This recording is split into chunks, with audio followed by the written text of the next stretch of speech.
Alors, on est environ 160 déjà connectés. On a la chance d'avoir un petit peu plus de 500 inscrits pour ce webinaire aujourd'hui. Et j'ai beaucoup de plaisir à vous retrouver aujourd'hui. Je ne sais pas si vous êtes tous majoritairement en France ou en Europe.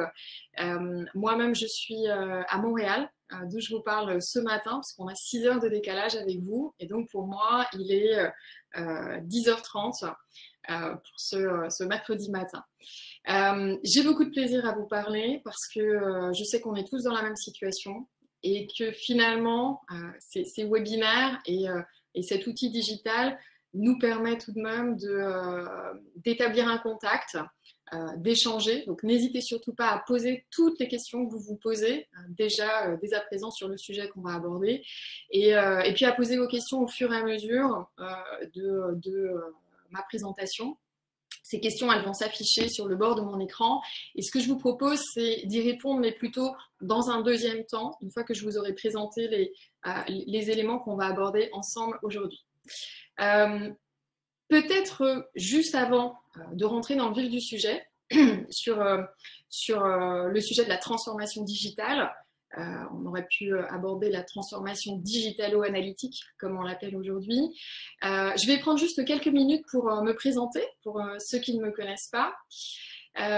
Alors, j'ai deux particularités. La première particularité de mon profil est que j'ai un profil qui est dual au niveau de mes connaissances ou de mon corpus de compétences initiales, puisque j'ai à la fois un premier background très scientifique et très technique, puisque je suis ingénieure en microélectronique et nanotechnologie. Pour ceux qui ne savent pas ce qu'est la microélectronique ou ce que sont les nanotechnologies, il s'agit de l'ensemble des équipements qui servent à fabriquer tous les ordinateurs, toutes les tablettes, tous vos smartphones, tous les appareils dits intelligents que vous utilisez aujourd'hui, et notamment lorsqu'on parle des nanotechnologies, on parle de l'ensemble des technologies qui sont de la taille du nanomètre, et qui sont utilisées notamment aujourd'hui, on en parle de plus en plus, pour essayer de trouver des remèdes ou du moins des outils pour analyser la sérologie dans le cadre du coronavirus. Donc ça peut être des biopuces, ça peut être des nanorobots. Donc voilà, donc la microélectronique et les nanotechnologies, c'est mon corpus de formation initiale, puisque je suis ingénieure dans ce domaine. Et puis très rapidement, parce que j'ai toujours été une personne très curieuse, j'ai complété ce corpus technique par un doctorat, un doctorat en marketing, mais plus précisément en comportement du consommateur. Donc il s'agit plutôt de sciences comportementales. Et dans mon doctorat, j'ai beaucoup modélisé les comportements des individus avec des modèles qui étaient issus des sciences physiques. Donc, j'ai fait beaucoup d'analyses de données, des données comportementales. Donc ça, c'est la première caractéristique de mon profil. J'ai plutôt un profil assez hybride avec à la fois la technique et les sciences et également les sciences du comportement de l'individu. J'ai une deuxième caractéristique également qui est assez particulière, en tout cas quand on reste dans l'Hexagone ou en Europe, puisque j'ai toujours fait en sorte d'avoir un parcours professionnel qui allie à la fois la réflexion et également la pratique. Alors la réflexion, j'ai notamment été enseignant-chercheur, donc on est beaucoup dans la réflexion lorsqu'on fait de la recherche. J'ai publié des articles académiques, participé à des ouvrages pédagogiques et à des ouvrages de recherche. J'ai donné des conférences sur mes domaines d'expertise. Et pour la pratique, j'ai également, parce que ça fait partie de ma personnalité et que j'en avais besoin de me nourrir de la pratique, j'ai également fait du développement commercial, j'ai travaillé dans l'industrie, j'ai dirigé des unités de production dans des entreprises, dans des grands groupes que vous connaissez pour la plupart. J'ai dirigé des transformations digitales, j'ai eu des activités de conseil sur de la transformation digitale et sur de la génération d'innovation, de concepts innovants. Et j'ai également été chef d'entreprise. J'ai créé plusieurs sociétés, dont une société pure digitale que j'ai créée avec une amie qui est devenue par la suite mon associée et pour laquelle on a eu effectivement la chance de gagner un certain nombre de prix. Donc j'ai vu que l'équipe de l'IFG, et je les en remercie, avait fait la liste de l'ensemble des prix que j'avais reçus parce que j'ai été la créatrice de cette société, mais c'est l'ensemble des collaborateurs de la société qui ont permis également que ces prix soient bien évidemment gagnés. Alors aujourd'hui, pour terminer sur mon activité, aujourd'hui je vous parle de Montréal, puisque j'ai choisi de vivre en Amérique du Nord et j'en suis très heureuse. Et aujourd'hui, je poursuis mon activité d'expertise et de conseil sur tout ce qui est transformation digitale et transformation digitalo-analytique. On en parlera peut-être par la suite. Plutôt auprès de fonds d'investissement avec lesquels je travaille, qui s'interrogent beaucoup sur ces questions de transformation digitale des sociétés, tant en amont des investissements que lorsqu'ils ont réalisé l'investissement en question, donc ils ont besoin d'être accompagnés, et c'est principalement avec eux que je travaille, et également avec des acteurs toujours de l'enseignement supérieur, qui est mon domaine passion. Voilà, donc je vois qu'on est de plus en plus nombreux, on a dépassé les 220, on est à 222 participants. Je vais rentrer dans le vif du sujet, si vous le voulez bien. Je répondrai à vos questions dans un deuxième temps. Alors, lorsque Sylvie Faucheux, qui est la directrice de l'IFG, Executive Education, m'a contactée pour me demander si j'avais quelques disponibilités pour animer un webinaire pour elle, et je l'en remercie. Tout de suite, je me suis posé la question de savoir comment je pouvait être utile en cette période si particulière. Comment mon expertise sur la transformation digitale pouvait être utile à des chefs d'entreprise, à des managers, à des responsables. Et je pense que ça a été le réflexe de beaucoup d'entre nous aujourd'hui, de savoir comment on peut individuellement et collectivement être utile à la société, tout simplement. Et finalement, en écoutant, parce qu'on est tous confinés, en écoutant tout ce qui se passe et en regardant également les images, ce qui m'est apparu évident, et de plus en plus évident avec l'actualité des derniers jours, c'est le fait que le digital permet surtout aux sociétés de maintenir un minimum d'activité économique.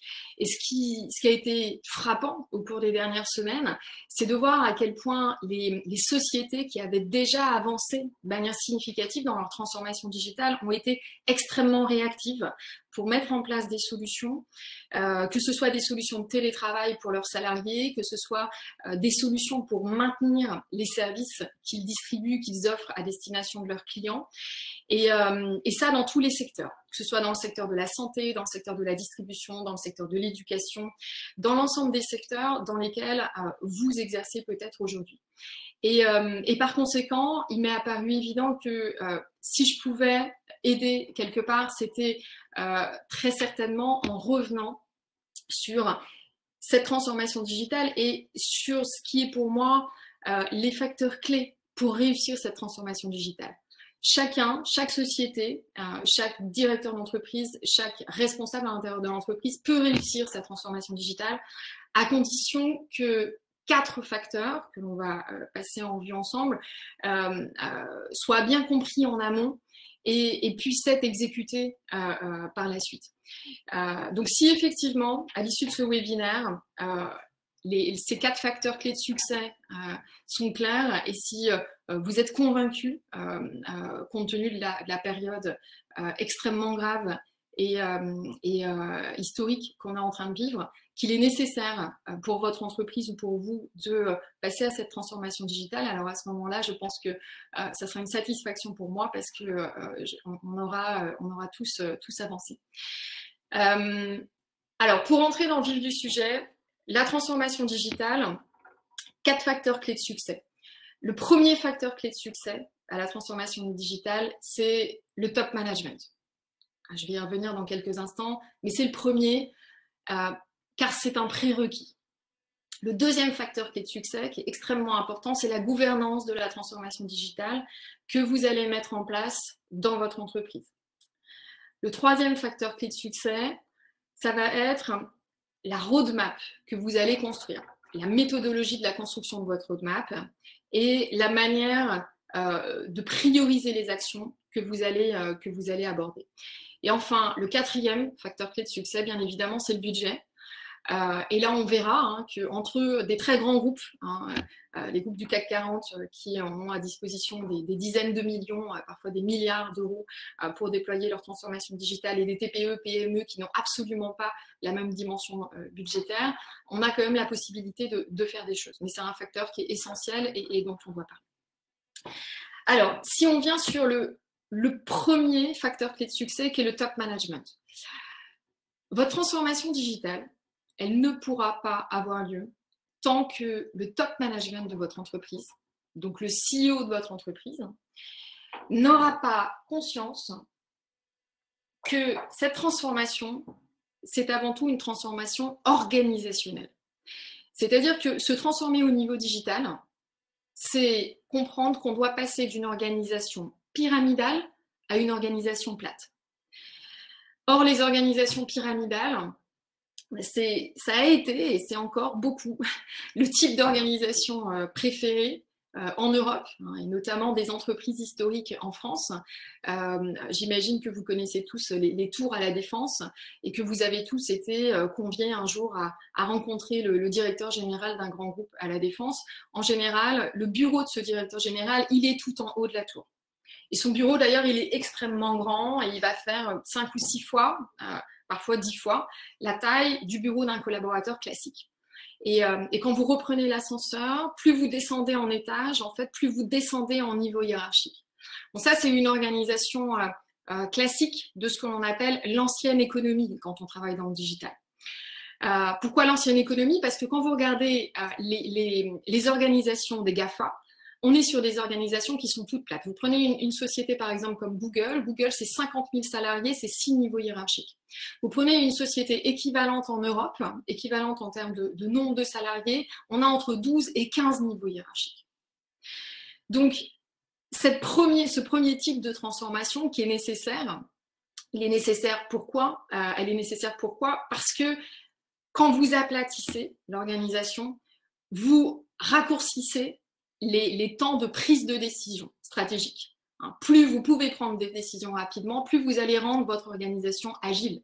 Et donc forcément, lorsque le CEO de votre société, il est 15 étages au-dessus de vous, que ce soit en réel ou dans la pyramide d'organisation hiérarchique, le temps que la décision soit prise, il va se passer énormément de choses et finalement, il n'y a pas d'agilité dans les process projets.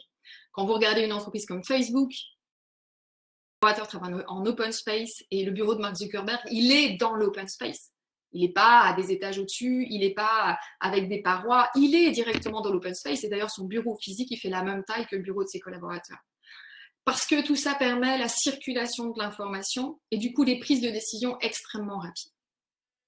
Alors ça, c'est la première prise de conscience qui doit être faite dans le top management de toutes les sociétés qui envisagent de se transformer.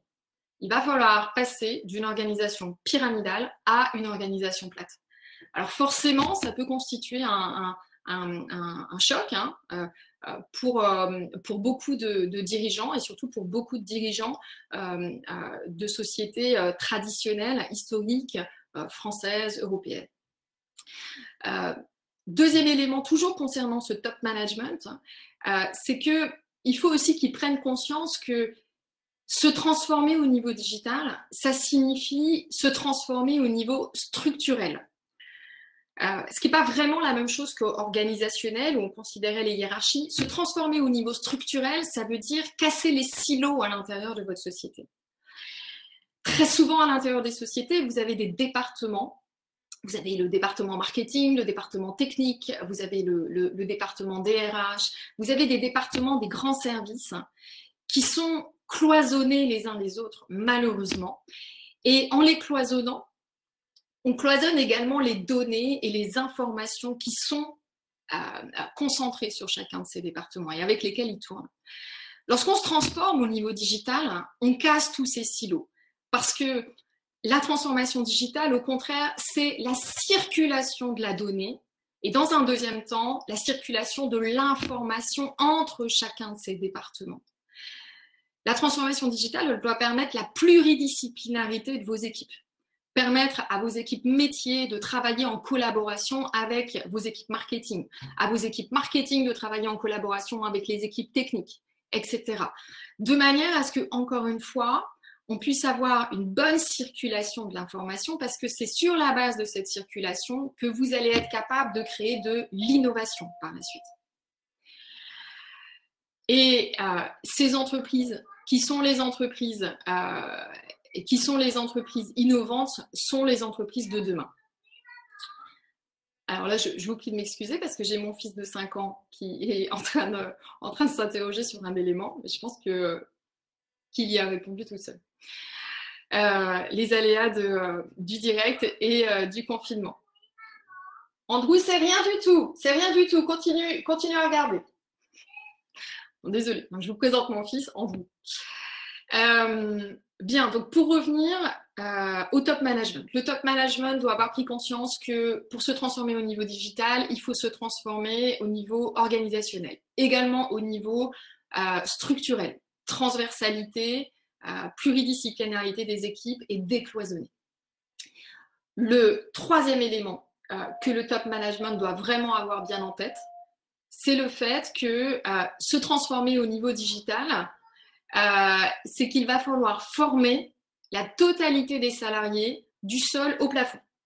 Il ne va pas juste s'agir d'implémenter des outils. Ça, c'est une erreur. Lorsque les dirigeants de société pensent transformation digitale par digitalisation ou numérisation, c'est une erreur. Il ne s'agit pas des outils, la transformation digitale. La transformation digitale concerne principalement les collaborateurs de votre société. Et quand je dis il va falloir les former du sol au plafond, c'est que véritablement, il va falloir considérer le poste de chacun de vos collaborateurs et s'interroger sur l'efficacité de chacun, sur ses méthodes de travail, sur les process à l'intérieur de la société. On y reviendra par la suite. Toujours au niveau des collaborateurs, le dirigeant d'entreprise doit avoir en tête qu'il va falloir intégrer un nouveau type de collaborateur à l'intérieur de la société. Qu'il va falloir intégrer des collaborateurs. Il y a toujours des bruits. Bon, je vais m'excuser une deuxième fois. Andrew, ça n'est rien du tout. On s'en fiche des bruits. D'accord? Reste là-bas. OK? On s'en fiche. Je les ai entendus aussi. On va y arriver. Je vous prie de m'excuser. Donc, sur les collaborateurs, former les collaborateurs du sol au plafond et intégrer un nouveau type de collaborateur. Les collaborateurs qui vont avoir un profil nouveau à l'intérieur de la société, des développeurs web, des UX UI designers, des web designers, des data analysts, des data scientists, qui sont des profils qui jusqu'à maintenant n'existent pas à l'intérieur de la société, qui est plutôt sur des profils concentrés sur le métier, et ce qui est bien normal, qui est exercé à l'intérieur de la société. Donc, je vois en même temps les questions, je vais y répondre par la suite par rapport à la chronologie des FCS. Sur le top management, premier élément, il faut qu'il ait pris conscience que ça va être une transformation organisationnelle. Deuxième élément, que ça va être une transformation structurelle. Donc, pour ces deux éléments, bien évidemment, il va falloir comprendre que s'il y a des baronnies à l'intérieur de la société, les baronnies, elles ne pourront plus exister. Si le CEO décide de maintenir les baronnies, aucune transformation digitale ne pourra avoir lieu. Ça, c'est un point sur lequel je veux être très claire. Et c'est la raison pour laquelle se transformer au niveau digital demande beaucoup de courage de la part des CEO. On ne peut pas maintenir des baronnies dans une société dans laquelle on souhaite se transformer. Ça n'est pas possible.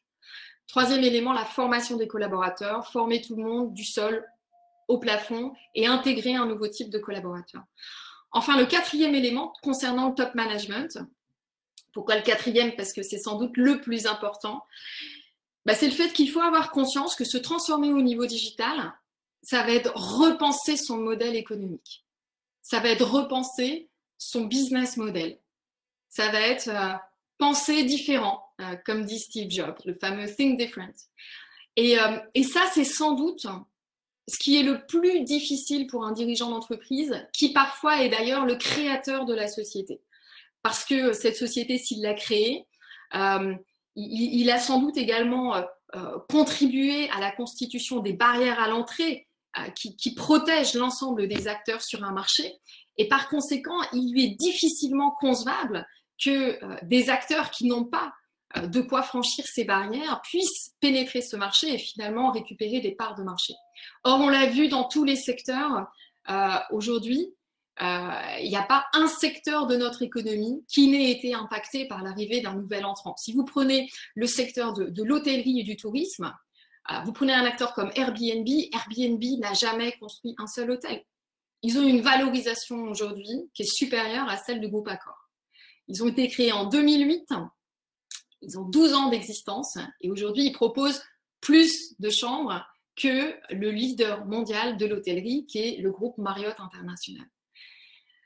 Et pourtant, lorsque en 2009, un an après leur création, le CEO de Airbnb est allé rencontrer le CEO des hôtels Hilton pour lui proposer un partenariat, le CEO d'Hilton n'a absolument pas vu l'intérêt de ce partenariat. Pour lui, cet acteur jamais ne pourrait pénétrer le marché sur lequel il se trouvait parce qu'ils n'avaient pas la capacité à construire des hôtels, ce n'était pas le même marché.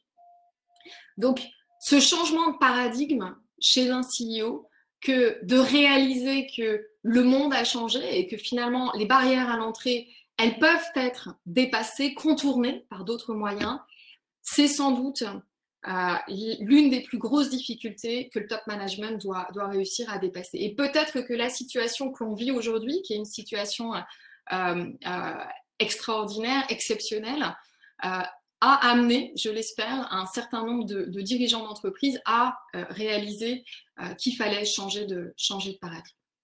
Donc voilà, premier facteur clé de succès pour moi, c'est véritablement l'ensemble de ces 4 éléments concernant le top management. Vérifier auprès du CEO et de l'équipe dirigeante que ces 4 éléments sont compris avant même d'entamer une transformation digitale. Si vous n'avez pas ces prérequis, alors vous ne pourrez pas par la suite déployer une transformation digitale efficace. Ça n'est pas possible. Le deuxième facteur clé de succès à cette transformation digitale, c'est la gouvernance. Dès lors que vous avez effectivement vérifié que vous avez le top management qui est dans la bonne posture, vous allez mettre en place une gouvernance adéquate pour votre transformation digitale. La première chose à faire, c'est de choisir, de sélectionner une personne qui sera en charge de déployer le plan de la transformation digitale. Mon conseil, c'est de choisir une personne qui est extérieure à votre entreprise. Pour une raison simple, qui repose sur les fameuses baronnies à l'intérieur de votre société. Vous ne pouvez pas faire appel à une personne qui est déjà un acteur de votre société, un collaborateur de la société et qui serait déjà impliqué ou qui aurait des accointances avec un directeur plutôt qu'un autre. Parce que ça voudrait dire que vous allez biaiser la manière dont la roadmap va être construite par la suite et que vous allez maintenir un certain nombre de baronnies. Donc, premier élément sur la personne qui pilote votre transformation digitale, il faut qu'elle soit recrutée à l'extérieur de votre société.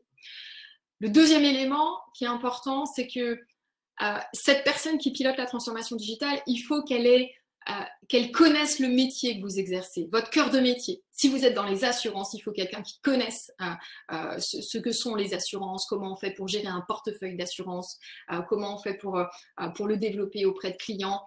Si vous êtes dans le domaine médical, pareil, il vous faut quelqu'un qui a déjà exercé votre cœur de métier et qui le connaisse. Pour 2 raisons simples. La première, c'est que cette personne aura du crédit auprès des interlocuteurs dans votre société, elle aura du crédit auprès de vos collaborateurs, auprès des directeurs et des responsables, parce qu'elle connaîtra le métier dont elle parlera et que vous exercez. Et la deuxième raison, et donc elle aura de la légitimité, et la deuxième raison, c'est qu'elle sera capable de construire une roadmap qui sera pertinente. Ça n'est pas possible de construire une roadmap de transformation digitale si on ne connaît pas précisément le métier qu'exerce la société. C'est extrêmement compliqué. Toujours concernant cette gouvernance, et la personne qui va piloter la transformation digitale, un point extrêmement important qui est en lien avec ce que l'on a vu tout à l'heure, la personne qui pilote la transformation digitale, elle doit être directement liée, hiérarchiquement parlant, au CEO de la société. Parce que, comme on vient de le préciser il y a quelques minutes, transformer une société au niveau digital, ça veut dire transformer une société. Or, la seule personne à l'intérieur d'une entreprise qui a le pouvoir de décider de changements organisationnels et structurels, et donc également stratégiques, c'est le directeur général de cette société. Par conséquent, le directeur de la transformation digitale, la manière dont vous appelez cette personne qui est en charge de votre transformation digitale, doit être directement relié au directeur général de la société. Ça, c'est le deuxième point important. Le troisième point important concernant cette gouvernance, c'est le rôle et le périmètre de la direction technique, qu'on appelle également la direction des systèmes d'information, le DSI ou la DSI. La DSI, c'est un service qui est extrêmement important pour réussir une transformation digitale. Parce que même si effectivement cette transformation digitale, vous l'avez compris, c'est une transformation qui est managériale, bien évidemment, la sphère des outils est importante sur la dimension de fonctionnement. Or, à l'intérieur d'une société, c'est le directeur technique, le DSI, qui est le garant du bon fonctionnement des outils, de leur maintenance, et également de la sécurisation de vos systèmes, de votre infrastructure et surtout de vos données. Et par conséquent, la personne en charge de ce périmètre technique à l'intérieur de l'entreprise doit collaborer de manière très étroite avec le directeur de la transformation digitale. Dans la majorité des cas où les transformations digitales ont été des succès, ce directeur technique, DSI, a été directement en lien hiérarchique direct sous le directeur de la transformation digitale. Ce qui est normal puisque la roadmap de la transformation digitale va déployer un certain nombre d'outils à l'intérieur de l'ensemble des départements de la société et le garant du bon fonctionnement de ces outils, c'est le directeur technique. Enfin, dernier élément concernant cette gouvernance, il faut qu'elle soit lisible à l'intérieur de la société. Et pour qu'elle soit lisible, il faut que vous l'organisiez avec un comité de pilotage et un comité exécutif. Ce comité de pilotage aura pour objectif de construire la stratégie, les éléments stratégiques de déploiement de votre transformation digitale. Donc, bien évidemment, à l'intérieur du comité de pilotage, vous allez retrouver le directeur général, la personne en charge de la transformation digitale, le cas échéant également l'investisseur ou un représentant de l'investisseur s'il est majoritaire à l'intérieur de l'entreprise. Et vous pouvez également y introduire le directeur des opérations. En général, le comité de pilotage il se réunit une fois par mois et il a pour objectif de débloquer toutes les zones de blocage de la transformation digitale. Et puis derrière, vous enchaînez avec un comité exécutif dans lequel vous avez l'ensemble des directeurs exécutifs de la société et notamment la direction des ressources humaines, qui est une direction dont on parle assez peu en fait concernant la transformation digitale, alors que c'est l'un des départements clés, hein, parce que comme je l'ai indiqué il y a encore quelques minutes, se transformer au niveau digital, ça va impliquer des fortes transformations métiers à l'intérieur de la société. Et par conséquent, le directeur des ressources humaines ou la personne en charge des ressources humaines à l'intérieur de la société va être très fortement mobilisé parce qu'il va falloir identifier les talents dans la société, quels sont les collaborateurs qui sont susceptibles de monter à des responsabilités plus importantes. Il va falloir organiser des plans de formation adéquate pour chacun des grands types de collaborateurs. Il va falloir recruter des nouveaux profils de collaborateurs et faire en sorte que ces profils de collaborateurs, les data analysts, data scientists dont on parlait tout à l'heure, par exemple, collaborent étroitement avec les personnes métiers à l'intérieur de la société. Donc, un comité exécutif avec tous les directeurs opérationnels et surtout, ne pas oublier la direction des ressources humaines. Donc, on a fini sur le deuxième facteur clé de succès. Donc, je vous rappelle, premier FCS, le top management, c'est le prérequis. Si vous ne l'avez pas, ne lancez pas votre transformation digitale. Deuxième facteur clé de succès, la gouvernance, la mise en place d'une gouvernance claire et lisible. Et cette gouvernance, il faut qu'elle soit communiquée à l'intérieur de l'entreprise. Les entreprises qui sont digitales sont des entreprises qui sont extrêmement transparentes. Et c'est cette transparence de l'information qui permet la génération, la proposition déjà de nouvelles idées et la génération d'innovation. C'est la co-création. Le troisième facteur clé de succès, c'est la roadmap. Une transformation digitale, ça reste de la gestion de projet. Donc, bien évidemment, il vous faut une roadmap. Comment on fait pour construire la roadmap d'une transformation digitale? On revient aux basiques. Et les basiques, c'est quoi? Vous avez une entreprise, donc forcément, vous avez des clients. Et on revient à votre client. Parce que les entreprises, et moi qui ai été professeur de marketing pendant des années, je crois que j'ai répété des centaines de fois à mes étudiants, le point de départ de toute la réflexion de votre entreprise, c'est votre client. Vous devez être ce qu'on appelle client-centric, customer-centric. Vous partez de votre client. Et de votre client, vous décrivez de nouveau ce que l'on appelle le parcours de votre client. Ce parcours client, il commence avant que vous n'ayez, vous, un premier contact avec lui. Quand il est prospect et qu'il est en train de chercher des informations sur une offre qui est semblable à la vôtre, sur un produit qui correspond à celui que vous commercialisez. C'est votre prospect. Et c'est là que commencent les interactions que vous allez avoir avec lui, ce que l'on appelle vos premiers contacts. C'est le début de son parcours client. Et puis, à un moment donné, ce prospect, il devient client chez vous. Il devient client chez vous, il consomme votre offre de service, il consomme le produit que vous commercialisez, il vit une expérience de consommation, quelle qu'elle soit. Que vous soyez en B2B ou en B2C. Et puis, à un moment donné, il finalise son expérience de consommation, soit il quitte votre point de vente, soit il finalise le cycle de vie de votre produit. Et là, on passe à la dernière étape de son parcours, de votre parcours client, qui est la fidélisation de votre client. Comment vous faites pour essayer de le fidéliser, c'est-à-dire pour faire en sorte que cette personne qui a été client pour vous une fois, finalement, elle revienne chez vous lorsqu'elle aura de nouveau le même besoin. Donc, un parcours client, en règle générale, il peut être divisé en 3 grandes étapes. La première étape, c'est l'étape sur laquelle on se concentre sur le prospect. La deuxième étape, vous vous concentrez sur votre client qui est consommateur-acteur. Et la troisième étape, c'est l'étape de fidélisation de votre client. Alors, on essaye toujours, je vais faire une parenthèse, mais là, on essaye toujours de répondre aux besoins de son client. On n'essaye pas de lui vendre des choses dont il n'a pas besoin. On essaye de bien comprendre quels sont ses besoins et comment notre offre peut l'aider à répondre à ses besoins.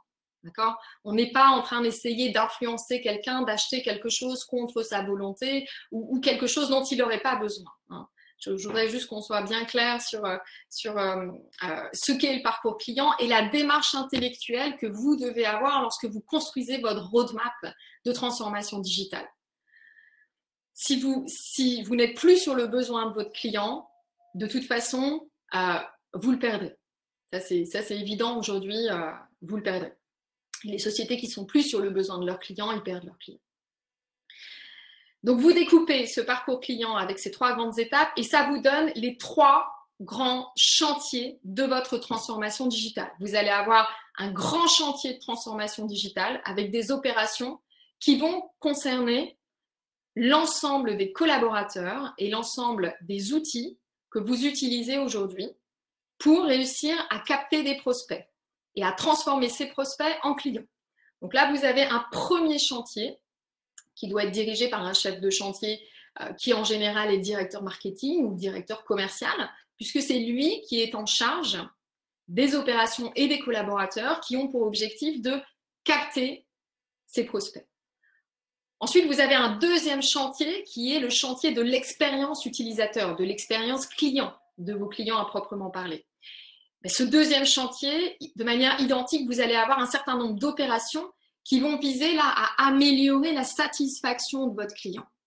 Comment? Grâce à la transformation digitale, en formant de nouveau vos salariés différemment, comment en implémentant de nouveaux outils, vous allez réussir à mieux satisfaire vos clients. C'est votre deuxième grand chantier. Et votre troisième chantier, c'est le chantier qui porte sur la fidélisation, donc avec votre équipe à l'intérieur de votre société qui est en charge de la fidélisation des clients. Comment fait-on, grâce aux nouveaux outils et aux nouvelles techniques du digital, pour réussir à mieux fidéliser, à mieux répondre aux besoins de nos clients qui ont été clients dans un premier temps chez nous, pour que de nouveau, ils aient envie de revenir chez nous une deuxième, une troisième, puis une énième fois.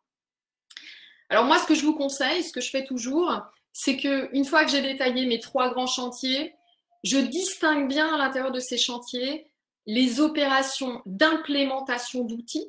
Il peut s'agir d'implémenter un nouveau CRM, un nouvel ERP, il peut s'agir de lancer une refonte de site internet. Là, on est dans de l'implémentation. Je les distingue des opérations d'analytics, c'est-à-dire des opérations de collecte de données, de constitution de bases de données, avant même la collecte, de constitution de bases de données, d'uniformisation des données, de traitement et d'analyse des données pour en sortir des informations qui vont par la suite être utiles, notamment au top management, de manière à mieux comprendre les comportements de vos clients, de vos consommateurs. Donc, distinguer les opérations implémentation d'outils des opérations analyse, collecte et analyse de la donnée. Là, c'est le premier point sur la roadmap. Construisez votre roadmap toujours en repartant de votre parcours client. Je vais vous donner l'exemple de l'entreprise Club Med, qui est une entreprise qui me passionne. J'adore cette société.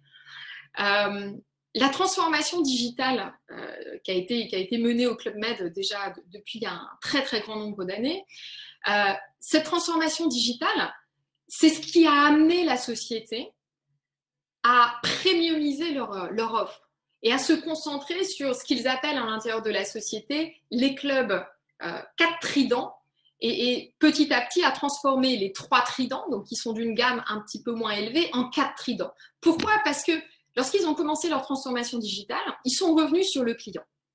Et ils ont décomposé le parcours client de la même manière que je viens de vous le décomposer. Et ils se sont interrogés sur finalement quels sont les besoins de nos clients et comment le digital peut aider nos clients à être mieux satisfaits et comment le digital peut nous aider à mieux les fidéliser. Et en fait, ce qu'ils se sont rendus compte, c'est que les attentes des clients, ce ne sont pas des attentes pour avoir un produit digitalisé. C'est absolument pas ça la transformation digitale.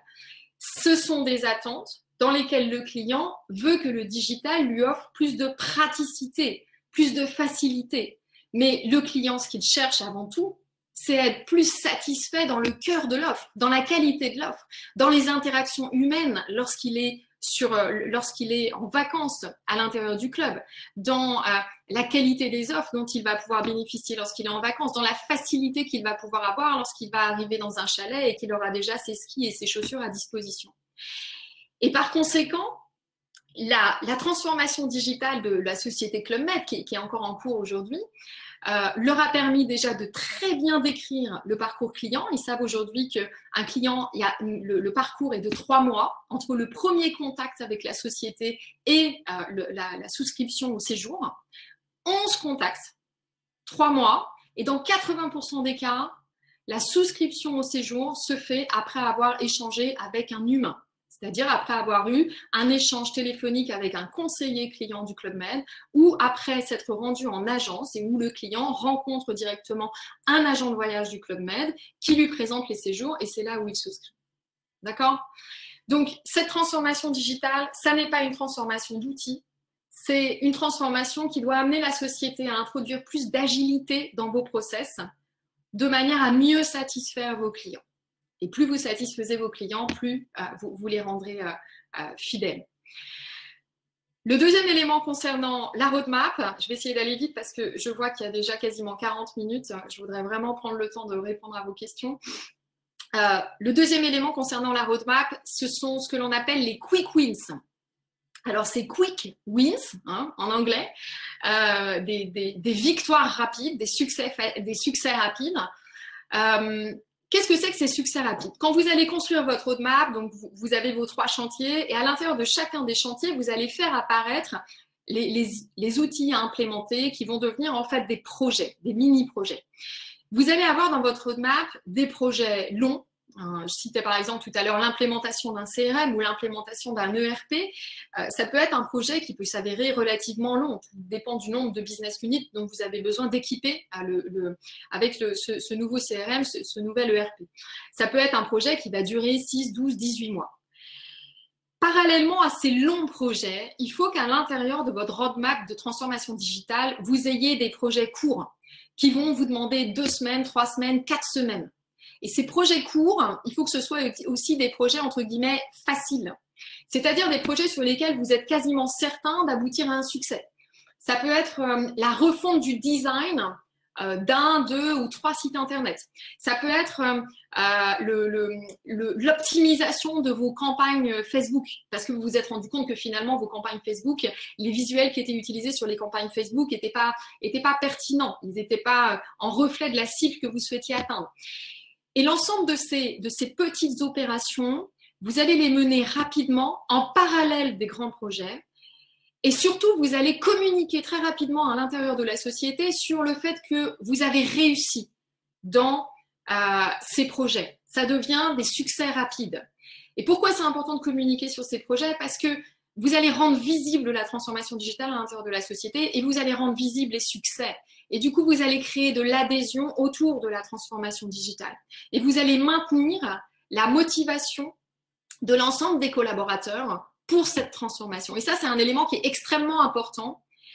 C'est de montrer, de rendre visible ces petits succès pour créer de l'adhésion et pour créer ce qu'on appelle une dynamique positive autour de votre transformation digitale. Parce que les dirigeants, ils vont sentir aussi cette dynamique positive et ça peut leur donner du courage pour prendre des décisions importantes dont on parlait tout à l'heure.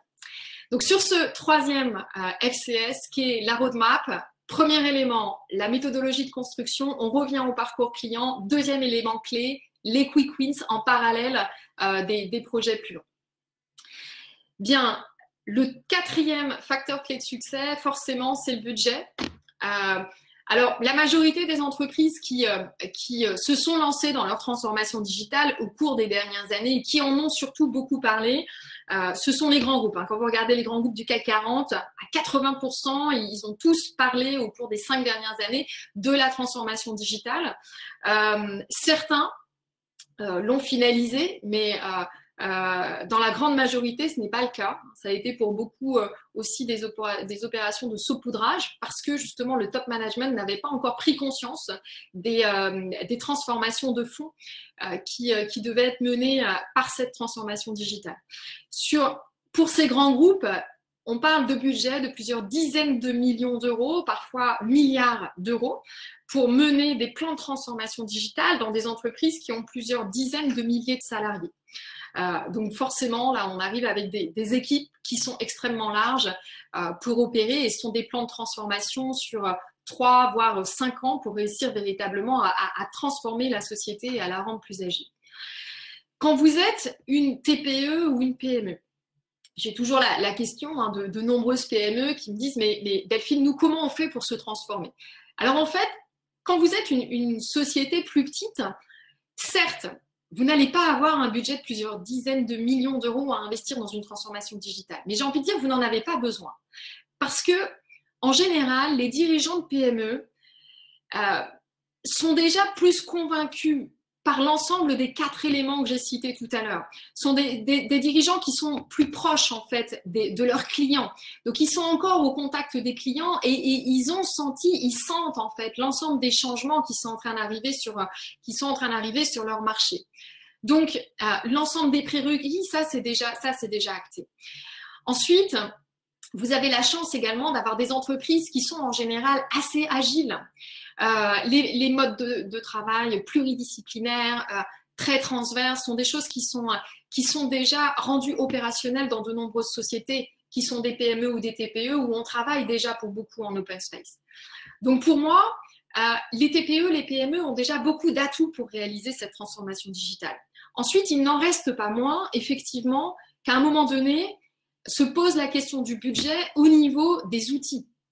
Bien, là aussi, on a la chance aujourd'hui d'avoir un grand nombre de solutions SaaS qui ont été développées et qui permettent justement aux plus petites entreprises de pouvoir bénéficier du bon CRM, du bon ERP pour des coûts qui restent finalement assez faibles. Alors après, bien évidemment, avec le warning de la dépendance à cet outil. C'est-à-dire que le jour où, si par exemple vous utilisez un CRM, il y a de nombreux CRM, il y a un qui fonctionne très bien et qui a beaucoup communiqué au cours des dernières années, notamment en France, c'est Sendinblue.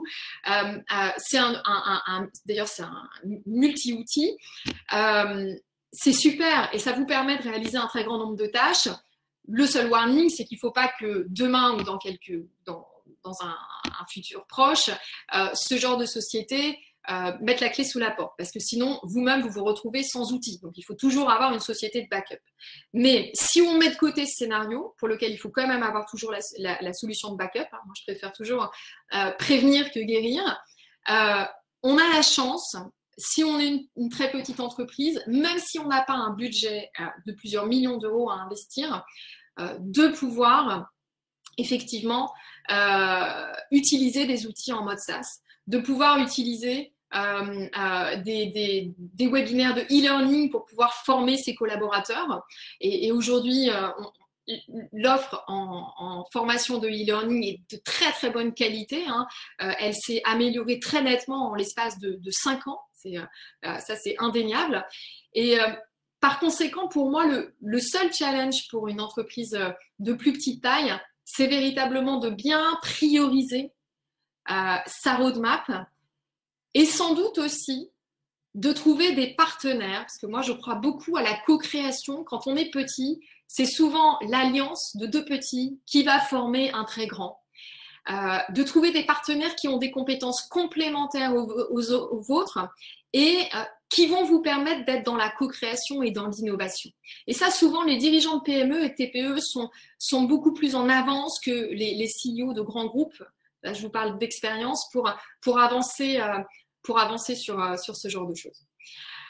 Voilà, sont les 4 grands facteurs clés de succès dont je voulais vous parler aujourd'hui. Donc, le premier, le top management. Le deuxième, la gouvernance. Le troisième, la roadmap. Et le quatrième, le budget.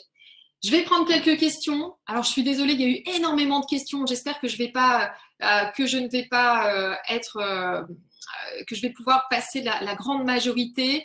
Alors déjà, on me demande si le webinaire est enregistré. Oui, tout à fait. Le webinaire est enregistré. Si oui, où pourrait-on l'avoir? Alors, sur le site de l'IFG Executive Education, vous allez sans doute avoir la majorité des réponses à vos questions concernant la disponibilité du webinaire. Il va être mis en ligne sur la chaîne YouTube également de l'IFG Executive Education. Donc, vous pourrez y avoir accès de toute façon sur la chaîne YouTube. Je vous invite à y aller. Si vous avez des questions concernant le webinaire. Surtout, vous n'hésitez pas, vous pouvez m'envoyer toutes vos questions sur mon profil LinkedIn, Delphine Le Cerf, vous allez me trouver. Oui, ne soyez pas surpris, je vis à Montréal, donc c'est bien moi. Et vous m'envoyez vos questions. Il y a déjà un certain nombre de personnes qui m'ont envoyé des questions avant le webinaire. Je prends toujours le temps de répondre à toutes les questions, même si effectivement ça me prend beaucoup de temps, mais je prendrai le temps de répondre à vos questions et d'échanger avec vous. Vous pouvez également envoyer vos questions à communication@groupe-ifg.fr. Je vérifie l'adresse. Bien, ça c'est pour le webinaire. Alors, on me demande, est-ce que le déploiement d'un ERP est un début de transformation digitale? Alors, oui, le déploiement d'un ERP, ça peut être le début d'une transformation digitale. C'est surtout en fait une automatisation d'une tâche qui touche un certain nombre de collaborateurs. Alors, l'objectif du déploiement de l'ERP, c'est de gagner en efficacité et de gagner en efficience. Donc, forcément, on va libérer du temps pour les collaborateurs qui, auparavant, travaillaient soit avec un ancien ERP, soit travaillaient sans outils. Donc, oui, c'est un début, en quelque sorte, de transformation digitale. Encore faut-il que l'implémentation de cet ERP figure à l'intérieur d'une roadmap et que cette roadmap, elle ait été construite, comme je vous l'indiquais tout à l'heure, en revenant sur le parcours client. Je m'attache à ça. Se transformer au niveau digital, c'est revenir sur le client et se dire, c'est quoi le parcours de mon client et comment je peux faire aujourd'hui pour mieux le satisfaire? Qu'est-ce qu'il attend? Souvent, les sociétés qui se sont transformées au niveau digital, des sociétés qui commercialisaient des produits, à l'issue de leur transformation digitale, en fait, elles commercialisent plus que des produits. Elles commercialisent une offre de services parce qu'elles se rendent compte que leurs clients, ce qu'ils veulent aujourd'hui, c'est plus vraiment acheter, c'est plutôt louer, c'est de la mise à disposition. Ce qu'ils veulent, c'est le produit avec un ensemble de services autour. Donc, oui, ça peut être le début, mais n'oubliez pas toujours de revenir à l'expérience client. Alors, quid du e-learning et du présentiel? C'est Daniel qui est de Séoul qui nous pose la question.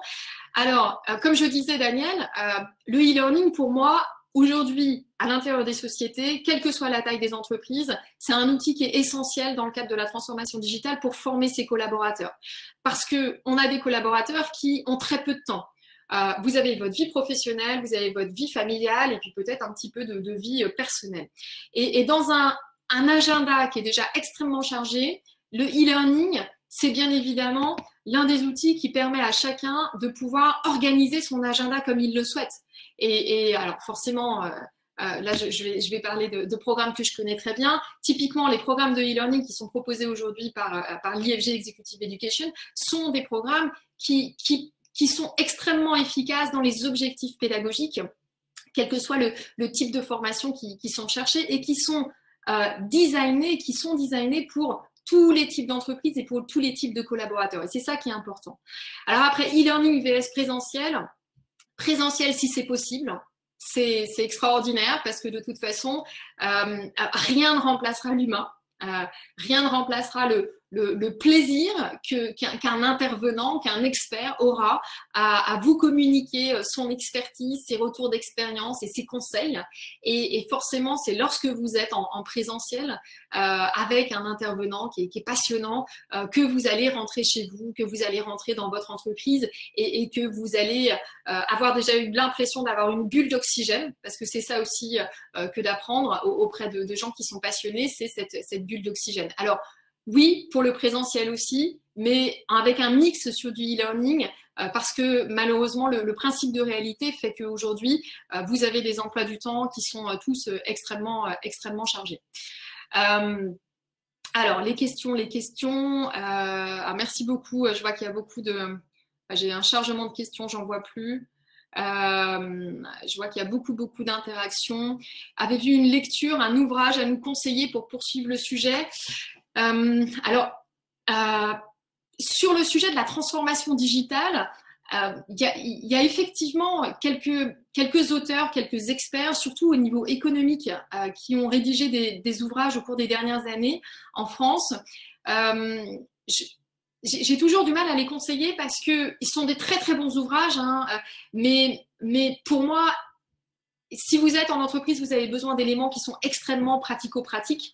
Et pour l'instant, en fait, vous avez principalement des articles qui sont à disposition. Là aussi, on pourra vous les indiquer par la suite, à la suite de séminaires. Et on peut même également, ça peut être quelque chose qui peut être envisagé, faire un livre blanc qu'on peut envoyer à la totalité des participants ce webinaire. Moi, j'y travaille de toute façon parallèlement à mes activités, donc ça peut être quelque chose qu'on peut tout à fait envisager par la suite. D'autres questions? Merci de rappeler les outils bon marché pour les PME et les TPE. Bon, alors j'en ai rappelé quelques-uns, hein, toutes les solutions SaaS que vous pouvez utiliser.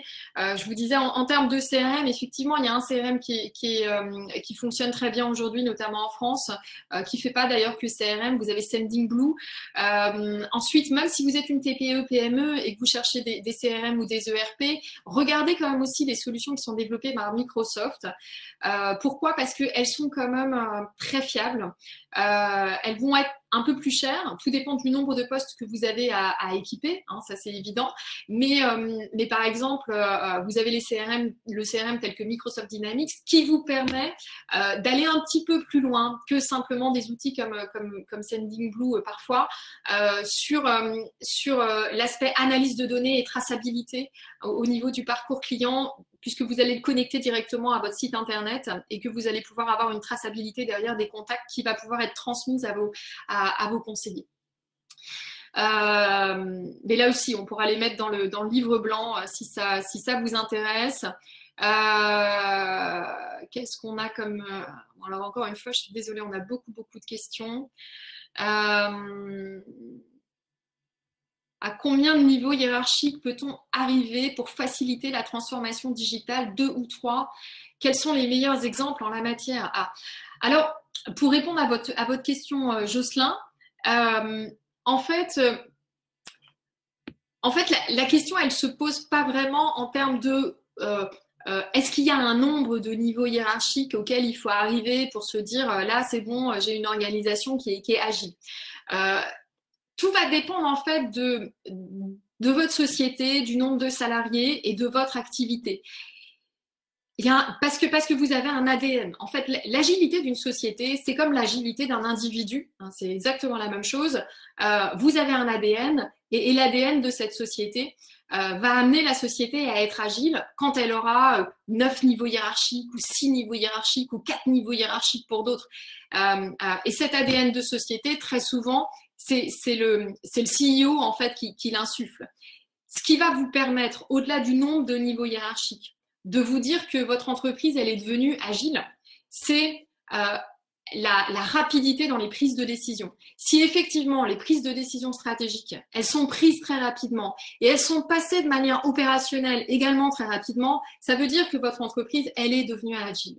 Si vous avez une circulation de l'information, qu'on n'est plus en silo, et que l'information, elle circule du département marketing, du département commercial jusqu'au département technique. C'est ce qui va permettre véritablement d'avoir une richesse de l'information et de pouvoir générer des innovations intéressantes. Là, vous avez une entreprise qui est agile. Hein, c'est plus qu'en termes de niveau hiérarchique. Alors forcément, hein, c'est un indicateur. Hein, plus vous en avez, moins vous êtes agile. Hein. Mais plus qu'en termes de niveau hiérarchique à atteindre, en termes de nombre, l'indicateur, c'est la rapidité dans la prise de décision et la circulation de l'information et de la facilité de la communication. Vous savez, on parle beaucoup de l'agilité, hein, et d'ailleurs en France, parfois, moi j'ai cru percevoir qu'il y avait une confusion entre agilité et manque d'organisation. C'est pas ça. Une organisation qui est agile, c'est une organisation qui est très bien organisée. Un projet agile, c'est un projet dans lequel vous avez un chef de projet et vous avez des collaborateurs et chacun a un rôle qui est extrêmement bien défini. C'est une équipe qui est pluridisciplinaire et c'est une équipe dans laquelle chaque collaborateur peut parler et communiquer de manière très transparente, tant avec le chef de projet que entre collaborateurs. Et c'est ce qui fait, c'est cette communication et la facilité de communication qui va faire que effectivement, on va réussir à obtenir quelque chose qui va être un produit, hein, ce qu'on appelle un minimum viable product, qui va avoir une très forte valeur ajoutée. Le web, donc ça j'ai déjà répondu. Et puis en plus. Jenny avait répondu, merci Jenny. Oui, alors ça, oui, tout à fait. Pouvez-vous, SVP, revenir sur le 4e point du premier facteur clé de succès? Donc ça, c'est Mathieu. Mathieu. Alors le 4e point du facteur clé de succès, c'est, du premier, c'est au niveau du top management, le fait que le top management doit avoir compris que se transformer au niveau digital, c'est envisager de nouveaux modèles économiques. C'est par exemple, quand vous êtes le CEO du groupe Accor, vous devez vous dire, aujourd'hui et jusqu'à maintenant, j'avais des hôtels et je vends des nuitées d'hôtels. Et finalement, dans le monde d'aujourd'hui, mes clients, qu'est-ce qu'ils veulent? Ils attendent quoi? Est-ce qu'ils veulent toujours des nuitées d'hôtel ou est-ce qu'ils veulent autre chose? Est-ce qu'il faut que je devienne un espèce de resort? Est-ce qu'ils veulent une offre de service? Est-ce qu'ils veulent que je les accompagne de chez eux, que je leur envoie le taxi à la sortie de chez eux, que je récupère leurs valises, surtout quand c'est des personnes âgées et que leurs valises, elles soient directement à l'hôtel quand ils arrivent? L'idée, c'est de se dire que le métier qu'on avait avant, donc celui que je viens de citer par exemple, de vendeur de nuitées d'hôtel, quand on est dans le secteur touristique, eh bien, il va falloir changer de paradigme. On n'est plus un vendeur de nuitées d'hôtel, on vend un autre service à nos clients. Et pour savoir quel est le service que veulent nos clients, il faut retourner voir les clients d'aujourd'hui, qui sont plus les clients d'hier et qui en plus ne sont d'autant moins les clients d'hier qu'ils ont pris connaissance des offres des pure players. Donc, ils ont pris connaissance des offres de Airbnb, notamment, mais qui ont été les deuxièmes à disrupter l'industrie du tourisme, après les Booking, Expedia, TripAdvisor. Donc, ce dernier élément concernant le top management, c'est le changement de paradigme et vous faites bien de me demander de revenir dessus parce que c'est sans doute le plus compliqué, c'est le plus difficile. Rares sont les dirigeants de grandes sociétés qui ont cette capacité à changer de paradigme. Et encore une fois, ce n'est pas simple, du tout. C'est le fameux Think Different de Steve Jobs. Donc ça, on y a répondu. Ça, c'est à peu près la même question.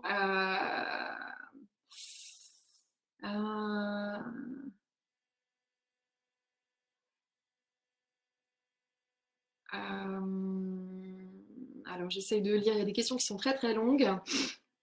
Alors, on a Hélène qui a accompagné la transformation digitale chez Cronenbourg, qui confirme qu'il faut casser les silos, tout à fait. Oui, tout à fait. Quel rôle jouent les médias dans la transformation digitale? Alors ça, c'est une excellente question. Merci beaucoup, Tierno. Alors, votre question, elle peut être interprétée sous deux angles. Je crois qu'on a quasiment terminé, mais je vais quand même répondre à la question. Elle peut être interprétée sous deux angles. Les médias peuvent être des partenaires pour nous dans le cadre de la transformation digitale, dans le cadre de votre transformation digitale pour votre société. Donc, c'est à vous de les mobiliser en tant que partenaire pour faire part de votre transformation digitale, puisque c'est un nouveau positionnement pour vous, donc pour attirer des nouveaux talents, mais également pour communiquer à destination de vos clients sur le fait que vous êtes en train de vous transformer. Donc, il faut que ce soit un vrai partenaire. La deuxième manière de voir votre question, c'est comment les médias, peut-être dans l'Hexagone ou au niveau mondial, jouent un rôle dans le cadre de la transformation digitale pour promouvoir cette transformation digitale. Il y a environ 5 ans, je me souviens, aux alentours de 2015, c'était l'époque où moi j'avais créé la société digitale avec mon associé. La transformation digitale, c'était ce qu'on appelle un buzzword. Tout le monde en parlait, toutes les sociétés voulaient se transformer.